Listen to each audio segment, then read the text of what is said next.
there's now a criminal investigation into who gave the CCTV footage from Manchester Airport to the MEN. So they're not actually sticking those awful guys, those Asian guys who battered the hell out of those coppers and not been charged yet. They've not even been charged. They're running free. They're on bail. They're running free. They're now trying to find the person who released the footage to MEN. God knows why. What is wrong with us seeing that footage and seeing what actually happened in that situation? The same reason why the Home Office won't give us the information. Yeah. Is because they don't want us to see what they don't want us to see.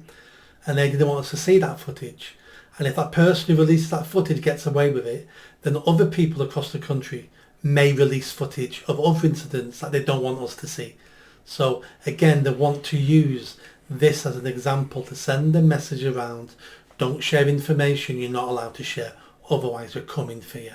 They are bastards. This is Soviet Union. This is Nazi Germany. Yeah. So 2 examples I'm going to give you now, which just shows how horrifically unfair this is, and that these truly are political prisoners. A guy called Ben Robertson hospitalised another guy called Chris Goulding. Basically smashed his face in. It resulted in 4 metal plates in his head and 16 screws to hold his jaw together over some trivial incident. This Ben Robertson guy was allowed to walk free from court because it was deemed that the overcrowded prison would be hard on his mental health. Right. So this guy, there's pictures of this Chris Goulding guy hospitalised in a hospital bed, tubes in him, or nearly dead, basically, allowed to walk free from court. Yeah. Because he's not a threat to the government. He only kills people, or tries to kill people, where he lives. He doesn't live in Westminster. He's not a threat to us. Our criminal justice system is appalling. It's falling apart. It is falling apart. And this is why the people need to get on the streets. Yeah. Hugh Edwards, the convicted paedophile, has just been given a 6-month suspended sentence despite being in possession of extreme child pornography. Yeah. Compare this to the sentence some of these political prisoners have had. We've not been sending paedophiles like him for watching stuff to jail. Ever. Appalling, we should, but we never do. But somebody who shouts "you're not English anymore" at a copper ends up in prison. Somebody watching a riot ends up in prison. And there's a little quote I saw, which I thought when I was reading this, which is, there is a kind of sadness that comes from knowing too much, from seeing the world as it truly is. And I think we're seeing that now, aren't we? And it is sad. Absolutely. This reminds me of, I was 20 years old, had a girlfriend when I lived in Devon. I worked for Pontins. I was a cocktail barman. I can imagine you with your, what is it, blue jacket is it they wear? Red jackets. Red jackets on, yeah. And I had a girlfriend there who was the most loveliest person, very trusting. And I spent some of my time trying to wise her up, because she lived in this little, she was from Devon. This isn't a story where you end up in prison for lived in this little sleepy village. And I spent some time trying to wise her up to open her eyes. Open her eyes, how dangerous the world can be, and you've got to be careful. And then one of our friends, who was a lot older than us, pulled me one side. "Why are you doing that, Nick?" I went, "Because," he went, don't you think she lives in a better world than you do?" And I went, "She does, doesn't she?" She went, "You don't want to give her all your negativity growing up on a council estate, seeing violence. She lives in a very nice world in her head. Let her continue. You watch out for her, but don't ruin her reality." And that's what can happen sometimes when we're given information. We think everything's fine, or we think it's not that bad, and we get all the information which they're holding back from us now, and we go, "God, it's not nice, is it? Things are going wrong." Yes, but then don't you become a dodo? And by that, what I mean is, we know what happened to the dodos. We do. Living their happy little existence. Yeah. As soon as a hostile force arrived, they were wiped out. We had a discussion the other week about the blue pill. Yes. In the Matrix, where the guy says, "Can you just give me the blue pill? I want to go back in the Matrix." Because reality is hard work. Yeah. Reality and personal responsibility means life isn't going to be a box of roses all the time, and you're going to have to work hard and take the slings and arrows and fail and be upset. And some people will go, I'd rather just take the blue pill. Yeah. Many people like me and you would never take the blue pill Yeah. again. But some people would take the blue pill. Yeah. Well, my instinct now is, and I think you know that you've been awake for decades, but I only woke up probably just before, so when was COVID? 2019. So I've probably only been awake for six or 7 years. Yeah. But I would never go back. And I think you have to be awake to be in the fight, don't you? There's a fight going on here. There's a battle. Yeah, there is. For our country, for our lives, for our way of life, for all sorts of things. And you've got to be awake to be in the fight, haven't you? You do, and it has to be reality. Yeah. Has to be reality. Yeah. You know, we've got fake friends online now. You can get a fake girlfriend online, and it might be better than having no girlfriend or no friends, but it comes nowhere near having a real girlfriend or real friends. They're developing sex machines now, and I'm sure. Can you put a link on the? They're all being designed now, especially in Japan. But I'm sure it won't be as good as having sex with a real woman. So it depends what you value. If you value safety and a beige life, then not knowing's great. If you want excitement and to feel alive, that's why people go rock climbing and do dangerous sports. Because for a couple of seconds they're alive. Yeah.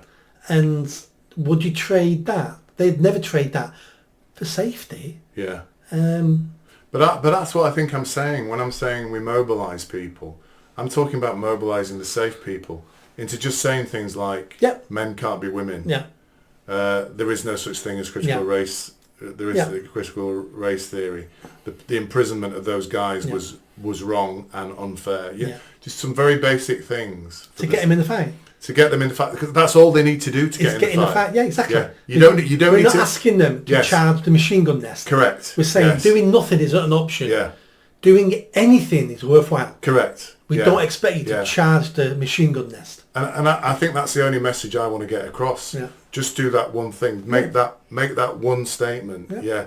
Free speech is being compromised in this country. You know, just say things when you're in your dinner party with your friends over the garden fence. Yeah. It doesn't matter. Just say one thing, and that will start to shift the whole thing.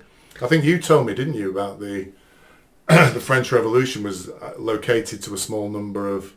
Or some, I think you were telling me there was that wasn't me. I think you were telling me that. Oh, was I telling you? Yeah. I saw somebody talking about it. The French Revolution was isolated to 4 or 5 cafes in Paris. That's where it started. Yeah. And those guys somehow got the message to the people. Just say one thing or think one thing. Because it was the right message. Yeah. And people were ready for a new message. Because they were ready to be turned. They were ready to fight because their lives were awful. And I think that people are ready. I don't know if you noticed. Did you see Starmer turning up at Doncaster races? Being booed. And they're all shouting wanker, wanker, wanker. Yeah. And did you see the MP, female MP, with her children trying to have Sunday lunch in the pub and being driven out by people in there booing? Yes. Oh, was it? I thought it was a guy walking in to the pub. I've seen one where a guy walks into when he's booed out. Get out of my pub, I'm not serving you. Have you not seen that one? No. And so I think the people are waking up. Yeah. And one of the things they were shouting at Starmer was traitor. And I think people should, whenever they see Starmer, shout traitor. Because that's what he is. He's a traitor to the country. And I think eventually, if people just do that, and I wish more people need to do what happened at Doncaster races, boo this guy, shout at him that he's a traitor, because he is a traitor. And, he will then start to see that he isn't loved, he isn't popular. Those things have a mental impact on you. Yeah, yeah. When people are shouting at you, screaming at you, calling you names. Because I went through it when I was cancelled and more man was online. Yeah. And you think, I can handle that, who cares? But we're social creatures, we're not designed to have that. We're designed to be very observant and very touchy-feely about how people feel about us. Because if you get it wrong, you could end up being killed. Yeah. Or you get expelled from the tribe. Yeah. So you can sense that negativity. Yes. So when people are being negative towards us, we pick up on it and we change our behaviour. So, and when you get a lot of it, psychologically it's damaging. It was damaging me. I'm looking online going, why does everybody hate me?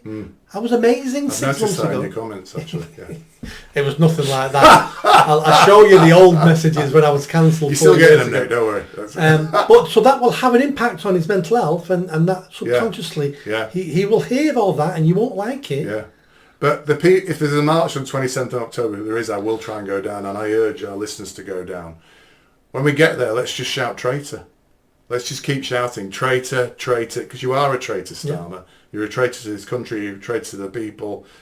Doing what you're doing to the pensioners, doing what you're doing to these prisoners you're sticking in jail, giving money to bloody Ukraine and Africa. It's outrageous. So yeah, people just need to be shouting traitor, traitor, and you can't get arrested for that, can you? Oh yeah. And I'm sure you can. If you're part of a group shouting that, then I'm sure there's legislation under terrorism, under this, under that. You can be arrested for this country. Well, they're going to have to arrest all of us. That's safety comes in numbers. Why do you think they always treat the Free Palestine marches with soft gloves? It's because too many of them. Why did they come down hard on a couple of dozen white people writing at Southport and other places?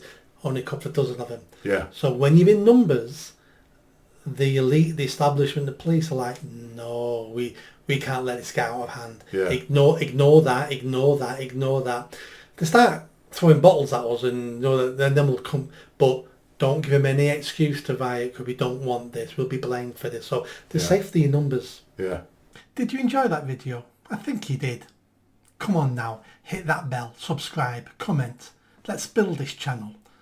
I need more followers. I need more subscribers. Be part of the journey. See you soon.